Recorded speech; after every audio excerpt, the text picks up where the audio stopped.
Normally 4 wire रहता है। 4 wire जो है कोच में दो साइड में दो जंक्शन बॉक्स है, उस साइड भी दो जंक्शन बॉक्स है।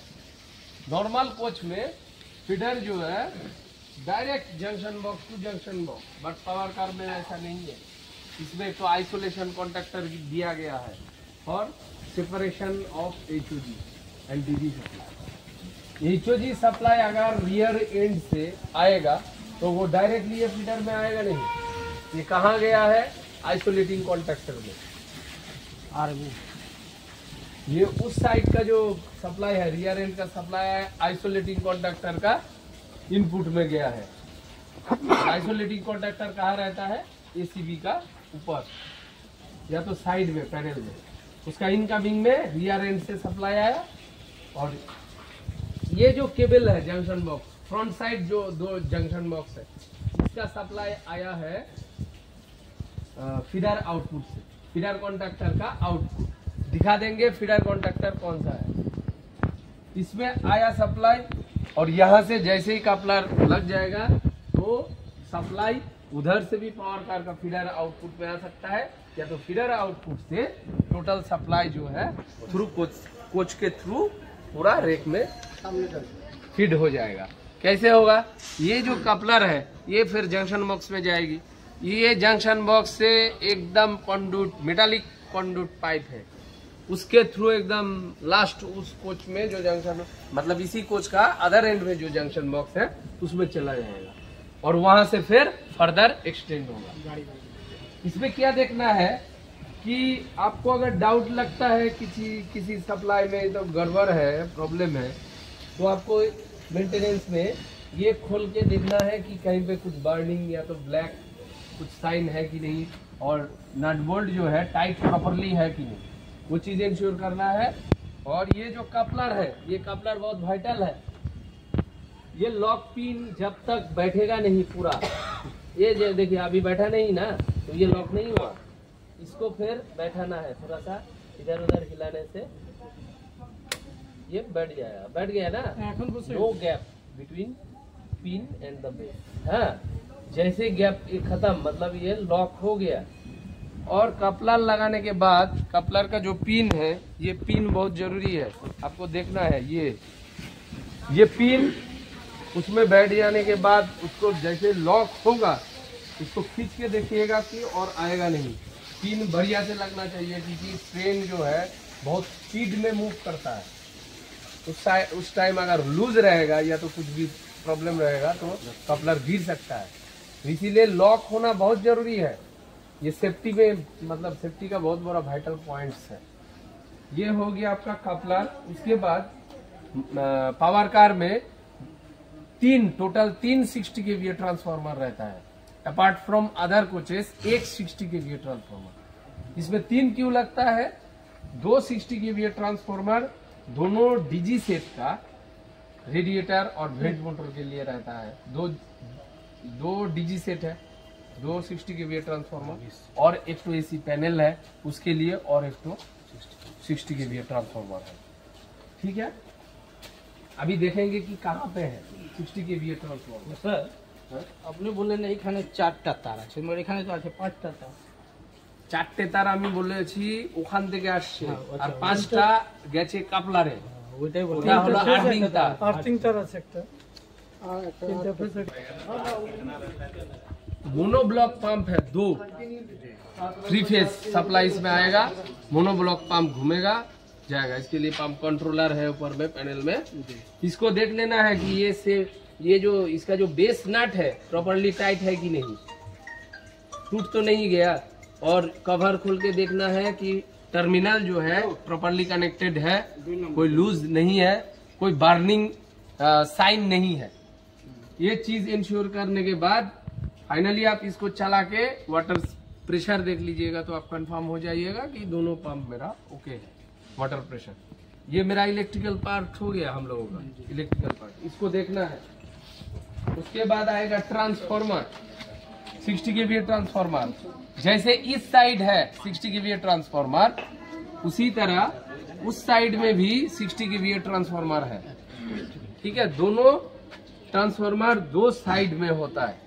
ये ट्रांसफार्मर में क्या देखना है, इसका जो जितना नट्स एंड बोल्ट्स है, नट बोल्ट बेस, ये देखिए बेस में लगा हुआ है, ये लगा हुआ है फ्रेम, ये इसके साथ ये ऊपर वाला। हाँ। और ये जो है ट्रांसफार्मर बेस फ्रेम है, ये किसके लिए दिया है, इसको भी आपको नट बोल्ट देखना है। नाइलॉक टाइप ऑफ नट बोल्ट है, प्रॉपरली टाइटेंड है कि नहीं। इसके बाद एक तो रोप है, चेन रोप, सेफ्टी चेन, सेफ्टी चेन देख लेना पड़ेगा कि ये प्रॉपरली बेस के साथ और ऊपर में जो बेस है, बॉगी बेस, इसके साथ लगा हुआ है प्रॉपरली। कुछ भी होगा तो ये चेन सेफगार्ड करेगा, रोक लेगा। बेस नट बोल्ट इसका चेक करना है।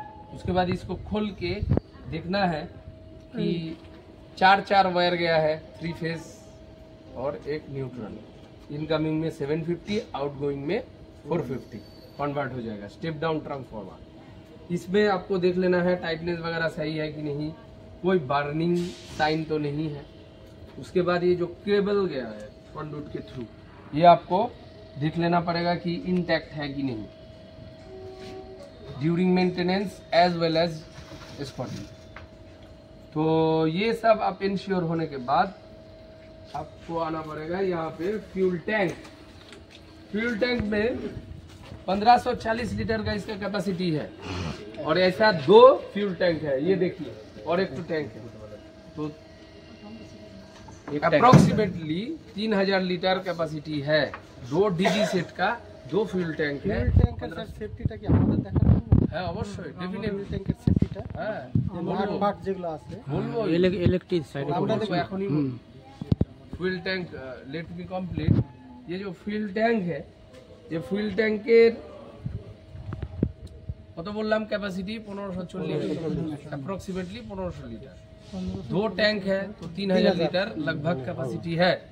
इसका आपको ये इंश्योर करना है कि बेस नट बोल्ट जो है प्रॉपरली है कि नहीं, कहीं क्रैक तो नहीं है, कहीं कुछ डिस्टरबेंस प्रॉब्लम तो नहीं है, इंश्योर करना है। इसका ढक्कन जो है ऑलवेज इसको क्लोज रखना है, क्योंकि इसमें अगर कुछ कचरा या तो कुछ चला जाएगा तब बहुत बड़ा दिक्कत होगा। इंजन में कचरा जैसे ही जाएगा तेल हाँ, तो फ्यूल लाइन डिस्टर्ब करेगा, तो इंजन चालू होने में फिर बहुत प्रॉब्लम होगा। इंजन में अगर वैसा कचरा जाएगा, फिल्टर है लेकिन फिर भी डिस्टर्ब करेगा, बहुत हंटिंग होगा, बहुत सारा प्रॉब्लम होगा।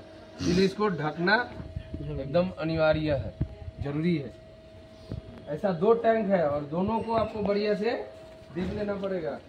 वो देखिए उधर 2 टैंक को ज्वाइन किया है, एक तो inter connecting flexible pipe, metal flexible pipe बोलता है इंटर कनेक्टिंग, दोनों टैंक को जोड़ता है। किस लिए, मान लीजिए 2 डीजी सेट में 1 डीजी ज्यादा चला तो उसका ऑयल जो है कंजम्पशन ज्यादा होगा, तो उसका तेल खाली हो जाएगा और इसका फिर दूसरा जो टैंक है उसका तेल भरा रहेगा।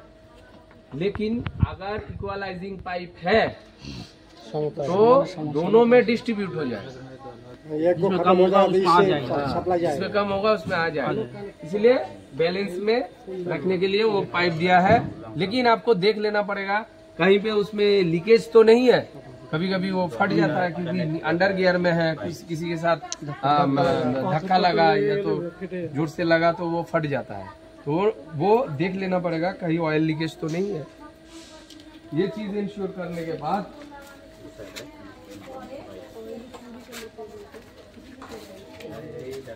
इधर पावर वो फ्रंट साइड हो गया और ये इस साइड जिस साइड पे टेल लैंप है पीछे, तो इसको रियर एंड बोलता है। तो रियर एंड में हाँ, रियर एंड में 2 कपलर रहता है, दोनों कपलर है एचओजी के लिए, एचओजी कनेक्ट करेगा, एचओजी लोगों के साथ कनेक्ट होगा। तो ये कपलर का भी जैसे जैसे बोले इसका सेफ्टी चेन है कि नहीं, ग्राउंड लेवल से बहुत ऊंचा है कि नहीं, ये इंश्योर करना पड़ेगा। नहीं तो रनिंग में ऐसे ऐसे हिलेगा, ऐसे ऐसे हिलेगा तो उसमें क्या होगा, नीचे रेल में या तो पटरी में अगर टच होगा तो ये कंडुइट धीरे धीरे पहले पूरा खत्म हो जाएगा, मतलब उसको क्या बोलेंगे, छिल जाएगा। उसके बाद उसके अंदर में तार रहेगा, फिर उसके फ्रिक्शन में वो तार का भी जो इंसुलेशन है वो डैमेज हो जाएगा और तार निकल जाएगा। तो क्या देखना है, बहुत सेफ्टी आइटम इसमें आपको, ये सेफ्टी चेन है कि नहीं, बांधा हुआ है कि नहीं, ऊंचा है कि नहीं, ये चीज देखना पड़ेगा। और ये जो HOG है, HOG के लिए UIC पॉइंट है, फीमेल पार्ट, ये UIC प्लग जो है, UIC प्लग सही है कि नहीं, विजुअली देखना है। Maintenance as well as scouting staff दोनों को वो सही है कि नहीं देख लेना पड़ेगा, कहीं कुछ फ्लासिंग तो नहीं है। और पिन ढुके जाए उसको फीमेल पार्ट बोलता है, मेल पार्ट है दूसरा। वो सब एक बार खोल के चेक कर लेना पड़ेगा, आपको तब पता चल जाएगा कि इसमें कुछ प्रॉब्लम नहीं आएगी, दिक्कत नहीं आएगी। ये चीज देख लेने के बाद एक तो टेल लैंप है, वो सेफ्टी आइटम है। टेल लैंप ब्लिंक होगा, फ्लैशर यूनिट के साथ कनेक्टेड है। ऑन करने के बाद जल देने की नहीं, वो तो चेक करना है। वो टेल लैंप क्या होगा ना, ब्लिंक करेगा रेड, वो सेफ्टी आइटम, नहीं तो गार्ड ट्रेन मैनेजर उसको गाड़ी को आगे बढ़ने नहीं देगा। तो आपको ये भी देख लेना है मेरा टेल लैंप सही है कि नहीं, फ्लैशर यूनिट सही रहेगा तभी ये जलेगा। उसके बाद उस साइड में बैटरी बॉक्स है, जो चीज मैं बता देता हूँ। Battery box 70 ampere hour, 12 volt, 9 numbers of cell battery रहेगा। उसके आगे और पीछे पॉजिटिव फ्यूज बॉक्स और नेगेटिव फ्यूज बॉक्स रहेगा। उसका क्या देखना है, वायर इंटैक्ट है कि नहीं, उसमें खोल के देखना है कि कहीं पे कुछ लूज है कि नहीं, डस्ट है कि नहीं, उसको क्लियर करके बैटरी बॉक्स का जो मतलब फिक्स्ड है रूफ के साथ, उसका nut bolt all are in okay condition, intact condition, ये चेक कर लेना पड़ेगा। फ्यूज बॉक्स का भी सेम। उसके बाद लॉकिंग प्रॉपरली हुआ कि नहीं, ये पूरा चेक करने के बाद आप इंश्योर हो जाइएगा मेरा ठीक है। और एक तो आइटम है उसमें कैपेसिटर बैंक, वो भी इलेक्ट्रिकल आइटम है।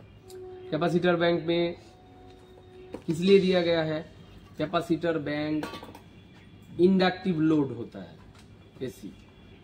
एसी में 2 कंप्रेसर है, एक RMPU यूनिट में 7 ton RMPU roof mounted package unit, RMPU में 2 कंप्रेसर, 2 कंडेंसर और एक लोअर मोटर रहता है। लोअर मोटर के लिए 1 kVAR, 2 कंडेंसर के लिए सेम 1 kVAR और कंप्रेसर के लिए 3 kVAR का कैपेसिटी का कैपेसिटर रहता है। कैपेसिटर इसलिए दिया जाता है कि पावर फैक्टर जो है वो इम्प्रूव हो पाए, रिएक्टिव पावर को नलीफाई करने के लिए दिया जाता है। इंडक्टेंस है, वो मान लीजिए इस साइड खींचेगा पावर को और कैपेसिटर इस साइड खींचेगा, दोनों अगर बराबर हो गया तो क्या कहीं नहीं जाएगा, बैलेंस हो जाएगा। तो क्या होगा, रिएक्टिव पावर इमेजिनरी जो पार्ट है वो नहीं जाएगा, तो लोड लेने का कैपेसिटी यानी कि मतलब उसका जो रियल पावर है वो बढ़ जाएगा।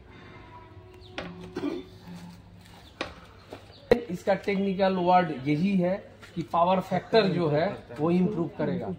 एक मतलब नॉर्मली अगर इंडक्टिव लोड रहेगा ना 0.6 0.5 ऐसा रहेगा, अगर कोच में कैपेसिटर बैंक को ऑन कर दीजिएगा वही 0.8 एम्पियर बढ़ जाता है, एम्पियर बढ़ जाएगा। Lagging power factor actually ampere लेने का कैपेसिटी बढ़ जाएगा। अगर कैपेसिटर बंद करते हैं तो आपका एम्पियर कम बताएगा, और जैसे उठाने के बाद ना उल्टा बोला। कैपेसिटर अगर ऑन रहेगा ठीक है तो उसमें क्या करेगा, बढ़ेगा नहीं। एम्पियर जो है रियल जो मतलब उसको क्या बोलता है, रेजिस्टिव पार्ट जो है वो घटेगा, एम्पियर घट जाएगा, लेकिन एम्पियर घट जाएगा, वोल्टेज सेम रहेगा, एम्पियर घटेगा। क्यों? क्योंकि उसमें दो पार्ट रहता है। इंडक्टर जब ऑन होता है ना उसमें एक तो मतलब रियल पार्ट रहता है, ठीक है, रेजिस्टिव, और एक रिएक्टिव पार्ट रहता है। तो इंडक्टिव पार्ट जो है उसको 0 कर देता है, इसलिए वो वाला जो एम्पियर शो करता है थोड़ा घट जाता है कैपेसिटर, और वो एम्पियर अगर घट जाएगा तो जो पावर सोर्स है वो और भी कोच को ऑन कर सकता है। मतलब मान लो कैपेसिटर विदाउट कैपेसिटर लोड एक तो कंप्रेसर का 8.5 है, जैसे कैपेसिटर ऑन कर देंगे वही 7.23 आ जाएगा। कम होता है ना, क्योंकि उसका जो इंडक्टिव पावर था उसको वो खींच के नलीफाई कर दिया, तो उसका एम्पेयर कम हो गया, तो जो सोर्स है जो पावर देगा तो और भी कोच ऑन कर सकता है। जैसे होता है सर, कभी गैस हम चार्ज कर दिए इंजन पार्ट है वो ऑन ही नहीं होगा, HOG जब ऑन होगा ना वो ऑन नहीं होगा। एसी का 60 kVA ट्रांसफार्मर वो एसी चलाने के लिए है। और एक बात जान लो, डीजी में जैसे न्यूट्रल होता है ना, HOG में न्यूट्रल भी नहीं है, गायब है न्यूट्रल। उसमें क्या होता है, खाली 3 फेज आएगा 750, न्यूट्रल नहीं है। उसके लिए अलग सा ट्रांसफार्मर है, control 200 VA control transformer neutral तो इसलिए दिया गया है, न्यूट्रल नहीं है HOG में।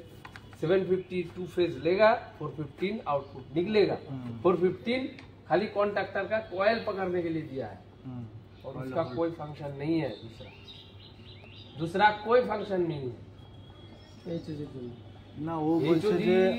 ও বলছে যে এসির যে ট্রান্সফরমারটা আছে যে একটা 60 কেভি वो अलग है, वो বলছে রেডিয়েটর কন্ট্যাক্টর 60 কেভি অন না হলে এসির যেটা আছে সেটা দুটোর সাথে ইন্টারলকিং আছে। একটা হচ্ছে যে ডাইরেক্ট HOG সাপ্লাই থেকে ওটাকে কানেক্ট করা যাবে, এই 60 কেভি ট্রান্সফরমার HOG সাথে করা যাবে, আবার ডিজি সাথেও করা যাবে, কিন্তু ওর ফাংশন শুধু এসি প্যানেল অন করবে, এসি প্যানেল অন করে ব্যাটারি চার্জারে সাপ্লাই দেবে, ওটা তো কমন আর এইগুলো শুধু দুটো ডিজির জন্য। বাকি যে দুটো 60 কেভি আছে ওটা ডিজি চললেই তখন ওটা কাজ করবে। अदरवाइज वो एसएलआरडी फंड आलादा, अच्छा एसएलआरडी आलादा में ट्रांसफार्मर है, 3 ट्रांसफार्मर एसएलआरडी फंड आलादा। एसएलआरडी क्या दो एसएलआरडी একটা ট্রান্সফার্মার 9 কেভিএ, তাই তো 9 kV না যদি এসি থাকে তাহলে क्या डीजी एसएलआरडी 9 kV एसएलआरडी में तब ऑन कैसे होता है? अच्छा क्वेश्चन है, तुम जरा बताओ। ये तुम जो ये पॉइंट बोला, ये 60 केवीए वो अभी जनरेटर वाला ना एसएलआरडी, उसमें तो जनरेटर वाला को हटाओ ना, नॉर्मल एसएलआरडी ऐसे तो दो HOG कैसे हो रहता है, नॉर्मली तो एक रहता है ये सब में एसएलआरडी में। एक किस लिए रहता है? एक इसलिए रहता है RVC ऑन करेगा, मोबाइल चार्जिंग अगर है मोबाइल चार्जिंग 110 दे देगा, और पंप डिस्ट्रीब्यूशन करेगा। पंप है तो पंप में सप्लाई जाएगा 450, और मेनली है कि आरबीसी को ऑन करके बैटरी को चार्ज कराएगा एलएसएलआरडी में। ये मेन फंडा है, ওর জন্যই 9 কেভি ট্রান্সফার। আর ওটা একটা, আবার এখানেও এসি প্যানেল বা ওই সেম কাজ আরবিসি অন করার জন্য একটা 60 কেভি ট্রান্সফরমার আছে, সেটা উপরেই থাকে ডিজি রুমে, ডিজির ভেতরে ইঞ্জিনের এই পাশে প্লাস্টিক রেডিয়েটরের ভেতরের যে রেডিয়েটর বসানো আছে, সেই রেডিয়েটরের সামনে। রেডিয়েটর মনে করো, রেডিয়েটর আমাকে অন করতেই হবে, হিটটা ডিসিপেট করে, হিট ডিসিপেট হলে জলটা ঠান্ডা হয়, সেই ঠান্ডা জল ফের রিটার্ন ব্যাক টু ইঞ্জিনে আবার ঘুরবে, যে টেম্পারেচার নেবে, টেম্পারেচার নিয়ে রেডিয়েটারে যাবে, রেডিয়েটার কি করবে, হাওয়া দিয়ে ঠান্ডা করবে, আবার আসবে, এইভাবে করে টেম্পারেচারটা কন্ট্রোল রাখছে কার? ইঞ্জিনে। না হলে ইঞ্জিনের টেম্পারেচার বাড়তেই থাকবে, ঠিক আছে? ইঞ্জিনের টেম্পারেচার বাড়তে বাড়তে বাড়তে বাড়তে ইঞ্জিন ফ্রিজ হয়ে যাবে, এইচটি মারবে, ইঞ্জিনের সেফটি আছে, এইচটি মারবে হাই টেম্পারেচার। তো হাই টেম্পারেচারে যাওয়া তো আমাদের মোটো নয়, হাই টেম্পারেচারের অনেক ওয়েল বিফোর আমাকে টেম্পারেচার স্টেবল করিয়ে দিতে হবে। সেই জন্য এই কুলিং সিস্টেম, ওই রেডিয়েটার মোটরটা 30 HP এবং 40 HP দু রকমের হয়। পুরনো পাওয়ার কার যেগুলো আছে সেখানে 40 HPর মোটর ছিল, নতুন যেগুলো আসছে 18, 19, 20 এই পাওয়ার কারগুলোতে 30 HPর মোটর আছে, 3 phase induction motor. Induction motor তাহলে 415 সাপ্লাই লাগবে, আর ডিজি চালালে আমার কত জেনারেশন হবে 750 3 phase with neutral 50 hertz 1500 RPM. সেই সাপ্লাইটা ট্রান্সফরমারে স্টেপ ডাউন করে 415 করবে, 415 সাপ্লাই কন্ডাক্টরে আসবে 4446, সেই কন্ডাক্টর থেকে ফিউজ হয়ে ডাইরেক্ট রেডিয়েটারের স্টার্টারে যাবে। রেডিয়েটারের স্টার্টার কি করবে, স্টারে চলবে ফার্স্ট, মনে করো 8 সেকেন্ড 10 সেকেন্ড স্টারে চললো, স্টারে চলার পর সেটা ডেল্টায় কনভার্ট হবে।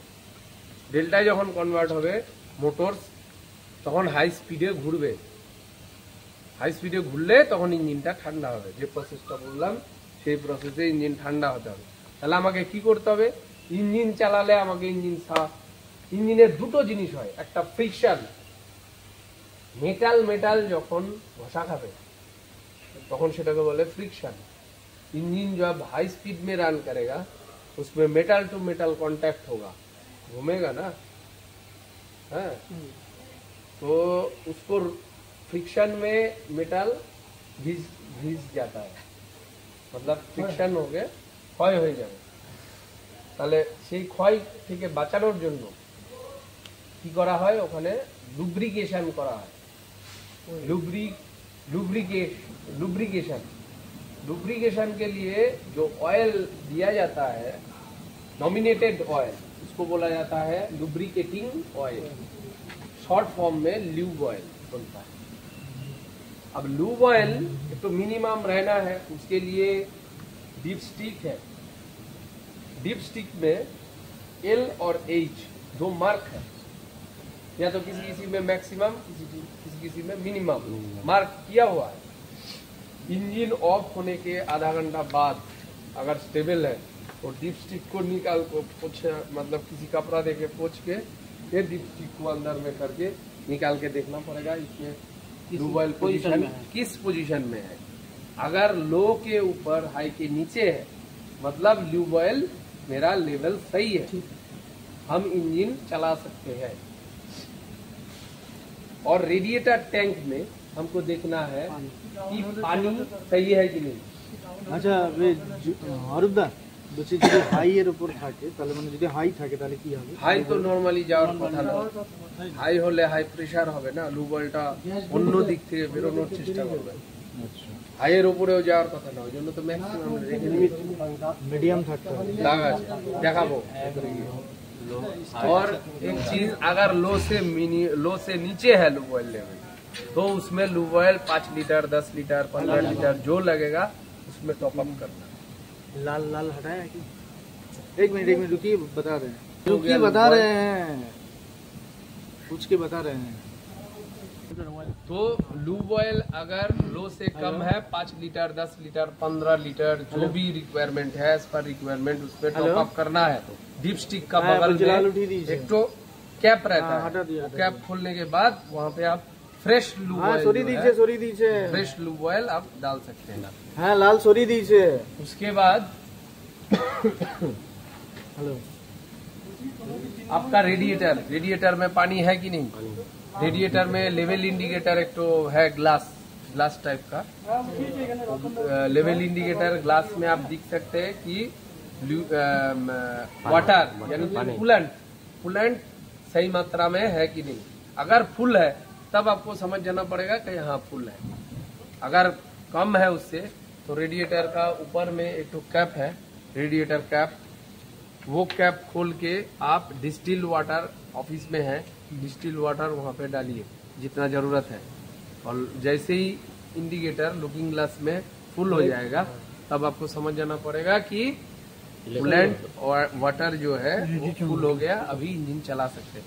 और एक तो चीज आपको विजुअली देख लेना है कहीं पे लीकेज तो नहीं है रेडिएटर में, ये भी आपको ऑब्जर्व करना है। पूरा वाटर लाइन इंजन के चारों साइड और रेडिएटर में अगर कहीं पे लीकेज है तो आपको दिख जाएगा, बहुत ज्यादा वाटर लग रहा है, हाँ तब आपको समझ जाना पड़ेगा कहीं पे कुछ लीकेज है कि नहीं, ऑब्जर्व करना पड़ेगा।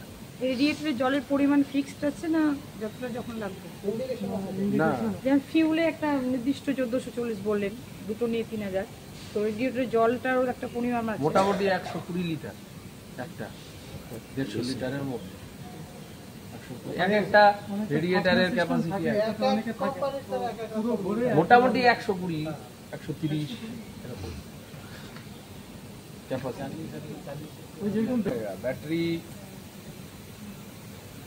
अच्छा उस साइड में बैटरी बॉक्स दिखा देते हैं, फ्यूज बॉक्स और कैपेसिटर बैंक, उसके बाद ऊपर में चल के दिखाना पड़ेगा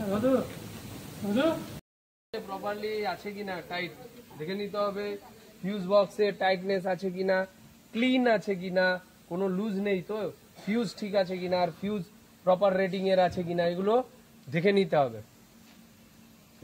ठीक है। ये फ्यूज कितना एम्पियर का रहेगा सर? 32 एम्पियर। ठीक 32 एम्पियर फ्यूज। चलो ये जो बैटरी बॉक्स अच्छे, बैटरी बॉक्स का इसका जो बेस के साथ कनेक्टिंग बोल्ट्स है वो आपको देख लेना पड़ेगा, ये सब सही से है कि नहीं लगा, ठीक है पूरा। और ये जो डाला है ये लॉक है कि नहीं, टाइट पूरा है कि नहीं, गिरना नहीं चाहिए। और इसको खोल के देखना भी है, इसमें नीचे हिंज है, हिंज प्रॉपरली है कि नहीं, ये खोलने से आपको पता चल जाएगा। इसको खोलिए, देखिए अंदर में सब इंटैक्ट है, उसके बाद लगा दीजिए इसको, प्रॉपरली टाइटन होना पड़ेगा, टाइट करना पड़ेगा। ये है बैटरी फ्यूज बॉक्स, वो पॉजिटिव है, ये नेगेटिव है, ये फ्यूल टैंक का पार्ट है। और जैसे बताया था कि उस साइड में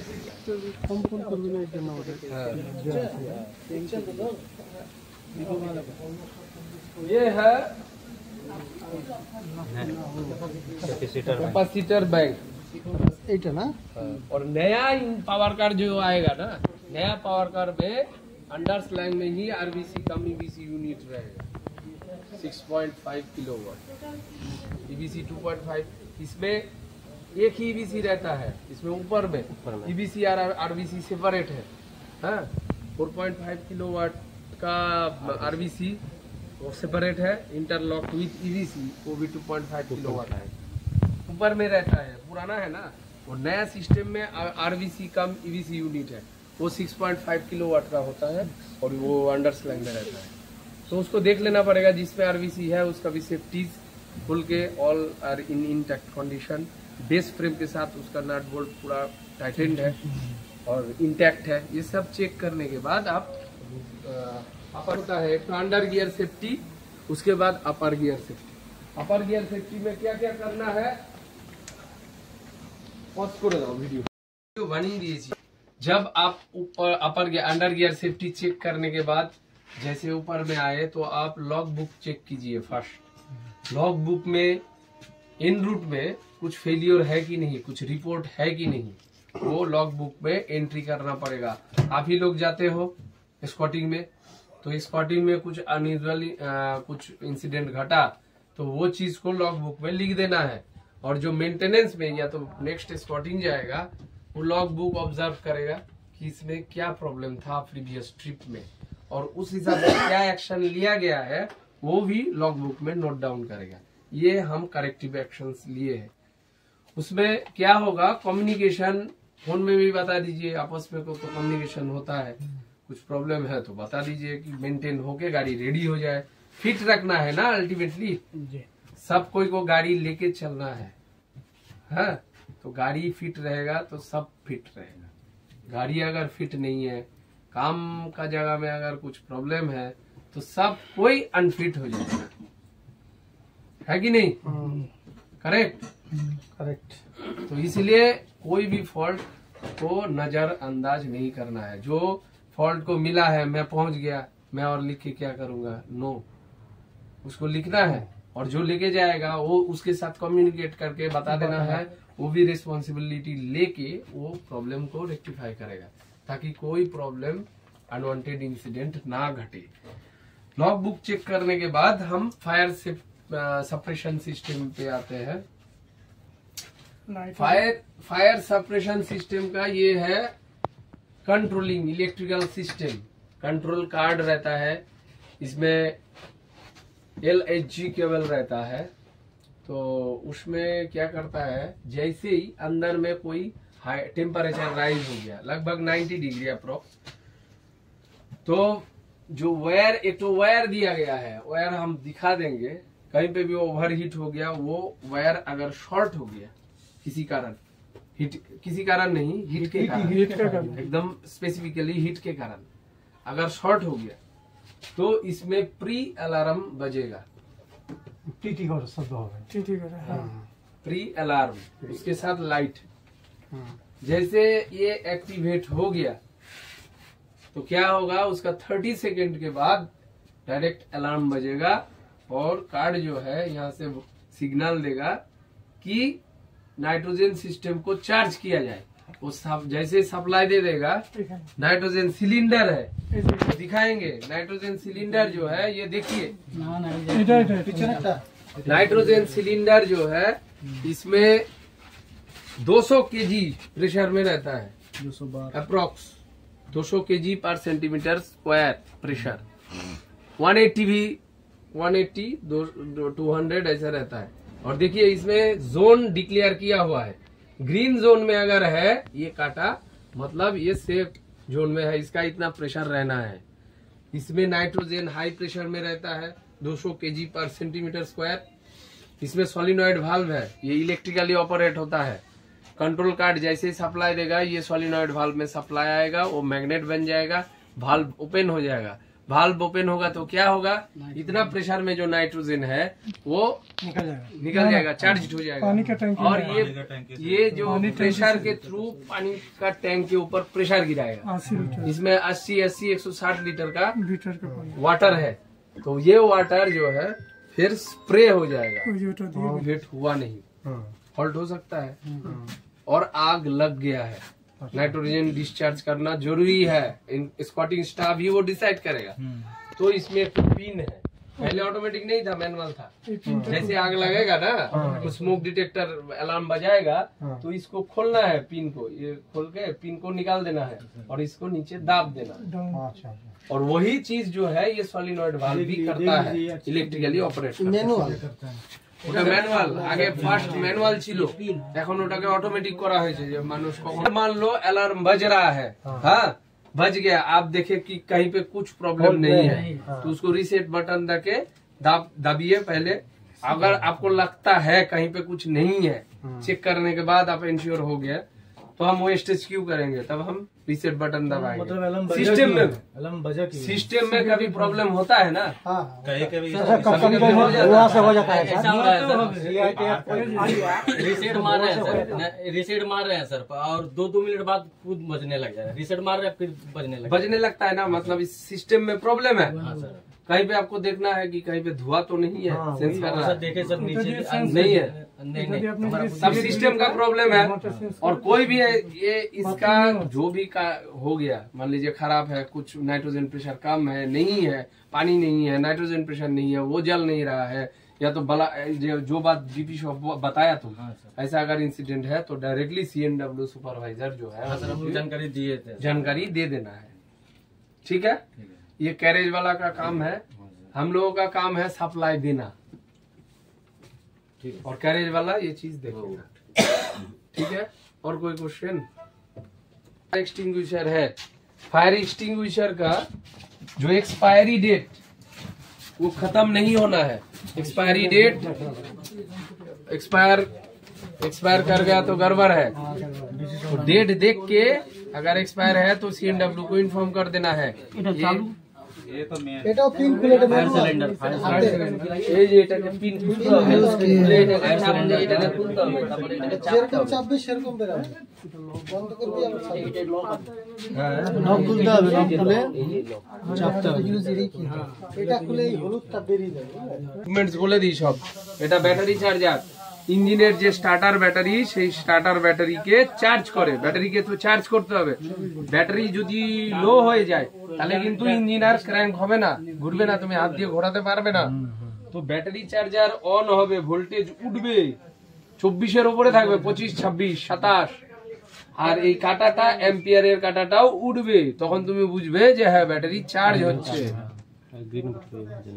ঠিক আছে, এখানে লাইট জ্বলবে, মেন্স অন, তারপরে চার্জার অন। মেন্স অন মানে 230 ভোল্ট, যেটা এসি প্যানেল থেকে এখানে আসবে, এসে চার্জার অন হবে, তারপরে চার্জার যেই অন হয়ে যাবে হয় ফ্লোট মোডে নাহলে বুস্ট মোডে যাবে। ফ্লোট মোড মানে ডিসচার্জ কম হয়েছে, বুস্ট মোড মানে ডিসচার্জ বেশি হয়েছে। ও ভোল্টেজ বাড়িয়ে দিবে, एंपियर একটু কমে যাবে, কিন্তু চার্জিংটা বেশি মাত্রায় হবে বুস্ট মোডে।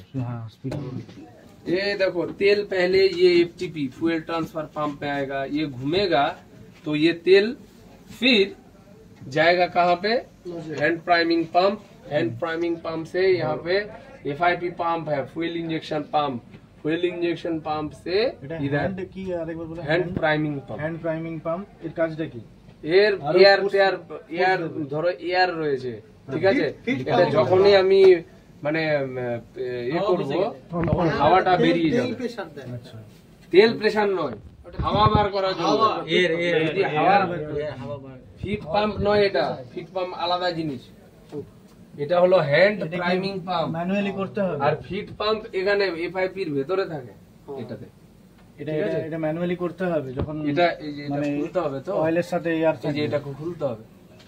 যদি হাওয়া ঢুকলো মনে করো, এরকম মারতে হবে। মারতে মারতে যখন টাইট হয়ে যাবে এরকম জোরে জোরে মারতে হবে। ওটা কি করে বুঝবো স্যার যে হাওয়া লেগে হাওয়া পেয়ে ইঞ্জিন অন হবে না, দেখো হাওয়া বেরোচ্ছে, বেরোচ্ছে। আর লিকেজ থাকলে কিন্তু হবে না। এরকম করে মারতে হবে, মেরে হাওয়া পুরো বার করে এটাকে আবার লাগিয়ে দিতে হবে। এই যে কাপড় দাও তো একটু। বেরিয়ে গেছে। এই দেখো তেল বেরোবেই। এই যে দেখো এটা হলো গভর্নর। করে তেলটাকে কতটা এটা ইলেকট্রিক্যালি অপারেট হয়। ইসিডি কার্ড আছে একটা, হ্যাঁ, ইলেকট্রনিক কার্ড কন্ট্রোল ডিভাইস। তো ইসিডি কার্ড সাপ্লাই দেবে এখানে 12 volt, 10 volt, 14 volt as per requirement. Load যত বেশি হবে ভোল্টেজ আরপিএম কমার চেষ্টা করবে। এ কি করবে, ভোল্টেজ বেশি দিয়ে এটাকে ওপেন করাবে। যত ওপেন করবে ফিট পাম্পের থ্রু দিয়ে তত বেশি তেল এই যে ইনজেক্টরের হাই প্রেসার পাইপে চলে আসবে। হাই প্রেসার পাইপে ইনজেক্টরে যেই চলে যাবে ইনজেক্টর স্প্রে করবে আর তেলটা বার্ন হবে। তেলটা যেই বার্ন হবে ইঞ্জিনের আরপিএম বাড়বে। ম্যাগনেটিক পিকআপ আছে ফ্লাই হুইলে, ম্যাগনেটিক পিকআপ সেন্স করবে ম্যাগনেটিক ফিল্ড রাখার জন্য, তাই তো? হ্যাঁ, আরপিএমটাকে বেশি পড়ে যাচ্ছে আর তখন আরপিএমটাকে কনস্ট্যান্ট কনস্ট্যান্ট রাখার জন্য। যখনই মনে করো লোড পড়বে সাথে সাথে আরপিএম ডাউন হওয়ার চেষ্টা করবে। ডাউন হওয়ার চেষ্টা করবে, অ্যাম্পিয়ার। আর ইসিডি কার্ড কি করবে, ম্যাগনেটিক ফ্লাক্স ক্যারিড করছে কে, ম্যাগনেটিক পিকআপ। ম্যাগনেটিক পিকআপের যেই ফ্লাক্স কাট রেটটা কম হলো ইসিডি কার্ড ভোল্টেজ এখানে বাড়িয়ে দেবে। বাড়িয়ে যেই দেবে ও তখন আর একটু ওপেন হবে, আর একটু তেল হালকা বেশি যাবে, খুব ফাইন অ্যাডজাস্টমেন্ট। যখন বেশি যাবে আবার আরপিএমটা বেড়ে গিয়ে আবার 1500 গিয়ে ও स्टेबल हो जाए। ना ना ना बढ़ते नहीं, जितना लगेगा उतना देगा। वो कंट्रोलिंग करेगा, वो 1500 आरपीएम फिक्स 1500 रखेगा, आरपीएम में फिक्स रखेगा, जितना भी लोड चले हो जाए। ठीक है, ये हो गया। और ये है टर्बो चार्जर, हवा बाहर से खींचेगा एयर फिल्टर के थ्रू। ये हवा वो देखो आफ्टर कूलर के थ्रू एकदम इनलेट वाल्व होके सिलेंडर, सिलेंडर से एग्जॉस्ट। এটা টার্বো চার্জার দুটো, এই যে দেখো এই যে টার্বো চার্জার, ঠিক আছে, দুই দিকে দুটো। এবার মনে করো না হাওয়াটাকে টানে, গরম হয়, হাওয়াটাকে টেনে এই যে এই দিক দিয়ে হাওয়াটা ইনলেট ভালভ দিয়ে ভেতরে গিয়ে কম্বাসন হলো। কম্বাসন হয়ে যে এক্সস্ট গ্যাসটা এখান দিয়ে বেরোলো, এ যেমন টানছে আবার বাইরে বার করছে। এটা আবার এক্সস্ট, ওটা ইম্পেলার সাইড আর এটা এক্সস্ট সাইড টার্বো চার্জারের। এখান দিয়ে গরম গ্যাসটা এখান দিয়ে বাইরে ফেলবে। ঠিক আছে, ক্লিয়ার হলো? এটাতে তেল কত লাগে স্যার? তেল কোনো লাগে না, এটা ভোল্টেজ এটা ভোল্টেজ 24 ভোল্ট। আমি খেটে খেটে দেখাচ্ছি, সবাই দেখছে? দেখো এই দেখো এখানে আছে, দেখেছো? এটা মিনিমাম আর এটা ম্যাক্সিমাম। এটা ম্যাক্সিমাম, এর থেকে ম্যাক্সিমাম উপরে হবে না, আর মিনিমাম মধ্যে থাকবে। এই যে মাঝে আছে, এখানে আছে, ঠিক আছে লুবল, ঠিক আছে। এবার এই যে এই ক্যাপ বলেছিলাম পাশে, এই ক্যাপটা খুললে যদি কম থাকে তেল মিনিমামের, এখানে তেল ঢালতে হবে, তাহলে লুবল চেম্বারে চলে যাবে। দিয়ে আবার এটাকে টাইট করে শক্ত করে লাগিয়ে দিতে হবে। হ্যাঁ, প্রথম আমি এখানে দেখে নিব তেল কম আছে কিনা, এখানে বোঝা যাবে। বুঝে গিয়ে করতে হবে सेल्फ स्टार्टर टाइट अच्छी की ना, जला पोड़ा तो नहीं, अच्छा अच्छा, जलने का कोई साइन नहीं है ना, और पोछा मारना पड़ेगा इंजन को, ठीक है, क्लीन रखना है कोई भी चीज को। इसका बेस नट बोल्ट सही है कि नहीं, सब कुछ बेस सही है कि नहीं, कहीं अब नॉर्मलिटी है तो नहीं।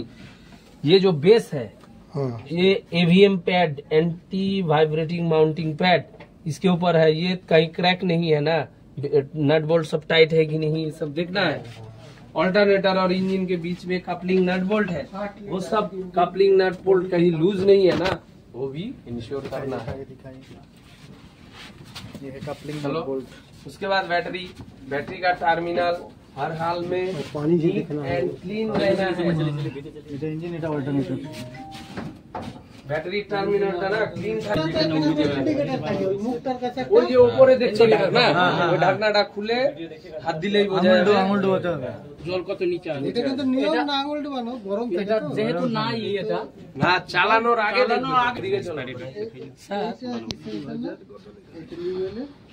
2024 এটা এক্সপায়ার হয়ে গেছে তো, এটা এক্সপায়ার হয়ে গেছে 2024। ধোঁয়াটা এখানে ধূপকাঠি জ্বালাবে, ধূপকাঠি হোক যে কোনো ধোঁয়া হলে বাইরেরও এই ধোঁয়ার জন্য আমি এটা বাঁচতে লেগে যায়। বাঁচতে পারে যদি তোমার পাশে কোনো ধোঁয়া বুঝতে হবে। ব্যাটারির একটা ভেন্ট প্লাগ খোলো, এই ব্যাটারির ভেন্ট প্লাগ খুললাম, দেখো তো জল আছে কিনা এই সেলে, জল আছে, ইলেকট্রোলাইট, এটাতে কিন্তু আঙুল দেবে না, কারণ এটা একটা অ্যাসিড, লঘু অ্যাসিড, ঠিক আছে, ডাইলিউটেড অ্যাসিড।